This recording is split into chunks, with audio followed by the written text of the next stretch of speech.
গল্পের শুরুটা হয়েছিল অনেক আগে। ছোটবেলা সেই অবুঝ মনে অভি ছুটিকে কথা দিয়েছিল, আজ থেকে তুই আমার বউ। কিন্তু সেই হারিয়ে যাওয়া ভালোবাসা কি আজও টিকে আছে? আজকের ভিডিওতে দেখতে পাবেন অভি ছুটির বিয়ের কিছু মুহূর্ত। সময় বদলেছে পরিস্থিতি। বড় হয়ে তারা এক সুতোয় বাঁধা পড়লেও অভি ছুটিকে জানিয়ে দেয় এক কঠিন সত্য। বিয়েটা সত্যি হলেও সম্পর্কটা মিথ্যে। সমাজের চোখে তারা স্বামী স্ত্রী, কিন্তু মনে মনে তারা যোজন দূরে। এটা একটা ডিল মাত্র। অভি চিনতে পারছে না তার ছোটবেলার পরীকে, আর ছুটি মেনে নিয়েছে স্ত্রীর ভূমিকায় অভিনয় করার কঠিন চ্যালেঞ্জ।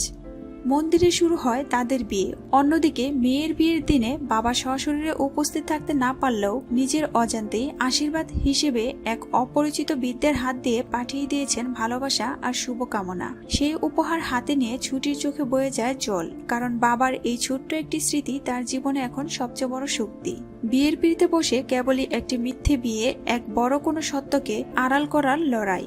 মনে মনে নিজেকে সে তৈরি করে নেয় পিতৃঋণ শোধ করতে এবং বাবাকে এক নরক যন্ত্রণা থেকে মুক্ত করতে। এই পরিণয় আজ তার জন্য কঠিন এক প্রতিজ্ঞা।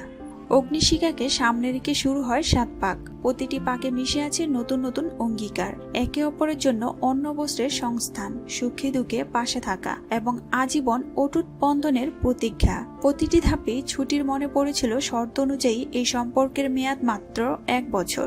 বিয়ে হয়ে যায় অভি আর ছুটির, কিন্তু আগুনের সামনে নেওয়া এই শপথগুলো কি সত্যি এত সহজে মুছে ফেলা যাবে? অভি আর ছুটির এই অদ্ভুত জীবনের গল্প কোন দিকে মোড় নেবে দেখতে চোখ রাখুন স্টার জলসায় প্রতিদিন রাত 9:30টায়। আপনারা কি এই সিরিয়াল নিয়ে আরো ভিডিও দেখতে আগ্রহী? কমেন্টে জানান।